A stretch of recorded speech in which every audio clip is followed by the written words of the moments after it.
안녕하세요. 시간여행자 라벨입니다. 오늘은 제 일기장에서 꺼내온 단종 죽음의 잔혹한 진실과 목숨을 건 수습의 주인공 어몽도 이야기를 들려드릴게요.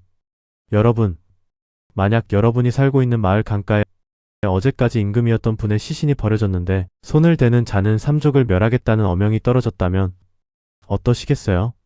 나뿐만 아니라 부모님, 자식까지 다 죽을 수 있는 상황이죠. 오늘 브리핑은 그 서슬퍼런 공포가 지배하던 영월의 어느 밤에서 시작합니다. 제 일기장을 펼쳐보면 단종의 유배가 시작된 곳은 청령포였지만 그의 삶이 끝난 곳은 영월 관아의 객사인 관풍원이었습니다. 1457년 10월 이곳의 저녁 노을은 슬프도록 아름다웠다고 합니다. 하지만 그 평화로움 뒤에는 소년왕의 숨통을 조여오는 거대한 음모가 도사리고 있었습니다. 정말 다시 읽어도 화가 나는 대목입니다. 세조실록 10월 21일 기록에는 단종이 장인 송현수의 처형 소식을 듣고 스스로 목매어 자결했다고 적혀 있어요. 하지만 여러분, 한양의 소식이 하루 만에 영월까지 전달되는 건 당시 교통사정상 불가능했습니다. 공식 기록이 사건을 은폐하려 했다는 결정적인 증거죠. 그날의 진실을 찾으려면 야사인 해동야원과 노릉지를 봐야 합니다.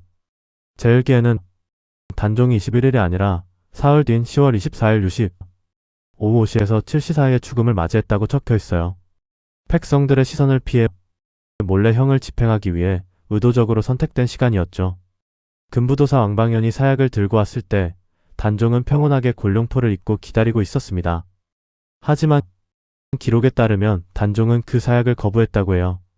죽일 거면 그냥 죽이지. 은혜를 베풀어 죽음을 내린다는 사약의 형식을 받아들일 수 없었던 거죠. 이 한 줄 때문에 역사가 훨씬 더 비극적으로 흘러갑니다. 왕방연이 차마 사약을 올리지 못하고 머뭇거리자 예상치 못한 인물이 등장합니다. 바로 관아의 하인이었던 공생 또는 통인이라 불리는 인물입니다. 그는 차마 못할 일을 자원해서 하겠다고 나섰죠. 상을 바라고 저지른 일인지 아니면 다른 압박이 있었는지는 기록마다 엇갈리지만 그의 등장은 그날 밤 최악의 사건을 예고했습니다. 연려실 기술의 묘사는 정말 소름 돋을 정도로 구체적입니다. 공생은 활줄에 긴 노끈을 이어 단종이 앉아있는 좌석 뒤 창문으로 끈을 집어넣어 목을 걸고 잡아당겼습니다. 17세 소년왕은 그렇게 차가운 창틀 아래서 생을 마감했습니다. 기록만 봐도 목이 메는 장면이에요. 그런데 여러분, 여기서 정말 기괴한 일이 벌어집니다. 단종의 목을 졸랐던 그 공생이 거사 직후 즉시 9구멍에서 피를 쏟으며 즉사했다는 기록이 숙종실록에 남아있어요. 사실 여부를 떠나 어린 왕을 시해한 자에 대한 백성들의 거대한 분노가 이런 미스터리한 기록을 남긴 것이겠죠. 죽음 이유는 더 참혹했습니다. 세조의 명에 의해 단종의 시신은 수습되지 못한 채 동강에 버려졌죠. 야사에는 시신이 강물을 떠다니는데 가냘프고 고운 열 손가락이 수면 위로 솟아 있었다고 전해집니다. 마치 마지막으로 누군가의 도움을 간절히 기다리는 듯한 모습이지 않았을까요? 여기가 오늘의 핵심 포인트입니다. 당시 강변에는 한양에서 온 금군들이 지키고 있었고 시신을 거두는 자는 삼족을 멸한다는 무시무시한 어명이 내려졌습니다. 까마귀들이 시신을 쪼아도 누구 하나 나서지 못했어요. 강변의 백성들은 문을 걸어 잠그고 숨죽여 올 수밖에 없었던 공포의 시간이었습니다. 단종의 시신이 동강에 버려진 뒤 무려 사흘 동안 누구도 그 곁에 다가가지 못했습니다. 이때 영월의 말단 형리였던 호장 어몽도가 결심을 굳힙니다. 하지만 가족들이 가로막았죠. 아내는 당신은 왕의 녹을 받는 사람도 아닌데 왜 가문의 멸망을 자초하느냐며 울며 말렸습니다.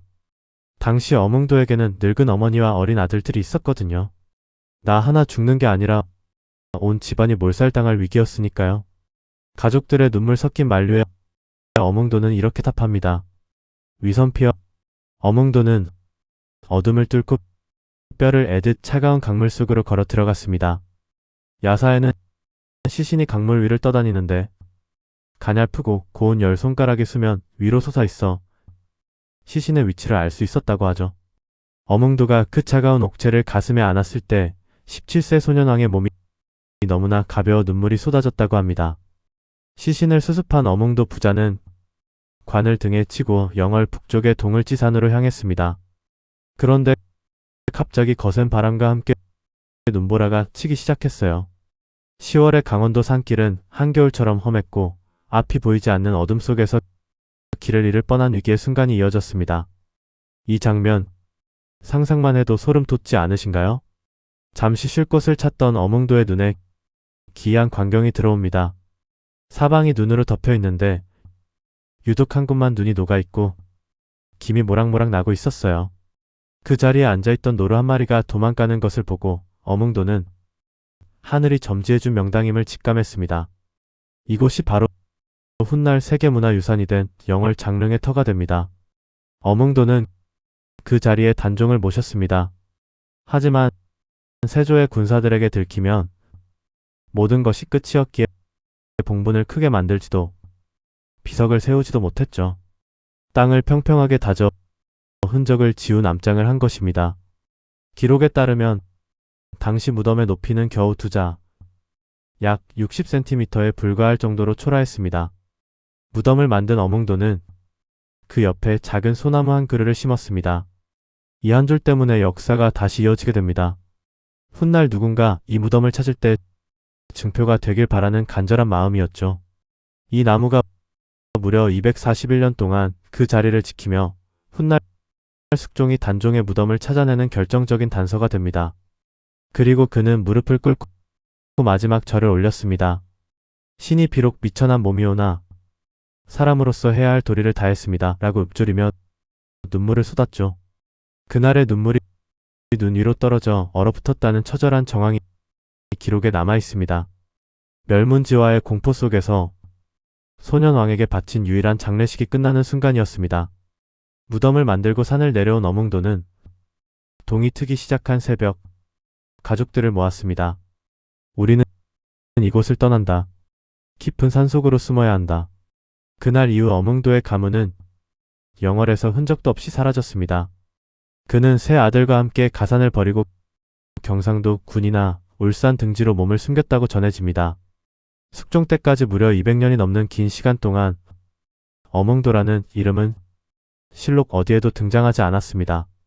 정말 소름 돋을 정도로 철저한 침묵이었습니다.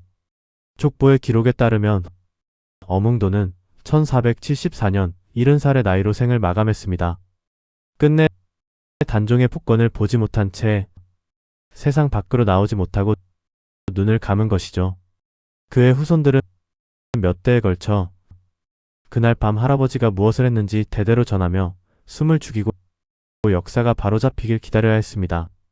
공식 기록은 단종을 잊었지만 영월 백성들은 잊지 않았습니다. 비록 무덤 높이가 겨우 2자에 불과했지만 고을 사람들은 그곳을 군왕의 묘라 부르며 어린아이들까지도 그 위치를 알고 있었다고 해요. 이 한 줄 때문에 역사가 단절되지 않았어요. 조정의 금지령보다 백성들의 애통함이 더 강했던 겁니다. 단종을 죽음으로 몰아넣은 세조는 행복했을까요? 기록은 전혀 다르게 말합니다. 그는 단종의 어머니인 현덕왕후의 원혼에 시달리며 지독한 피부병을 앓았고 그의 장남 의경세자는 20살에 요절했으며 차남 예종마저 20대 젊은 나이에 급사했습니다.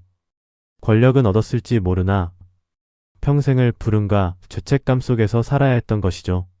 최근 영화에서는 어몽도가 단종의 부탁으로 자살을 돕는 것으로 그려지지만 역사적 진실은 다릅니다.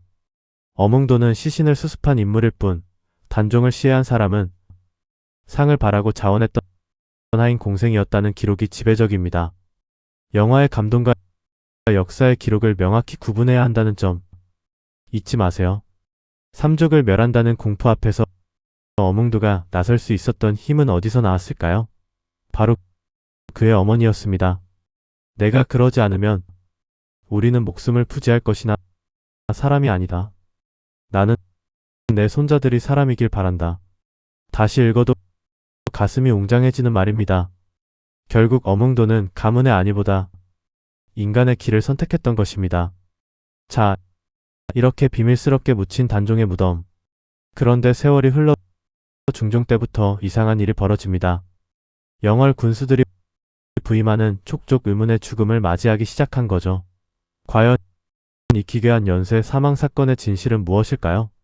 그리고 이 무덤을 다시 세상 밖으로 끄집어낸 또 다른 용기 있는 남자 박충원의 이야기가 다음 편에서 이어집니다. 오늘의 기록은 여기까지입니다. 저는 시간여행자 라벨이었고요.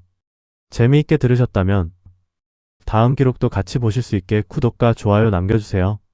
그럼 저는 다음 시대에서 또 다른 이야기 들고 올게요.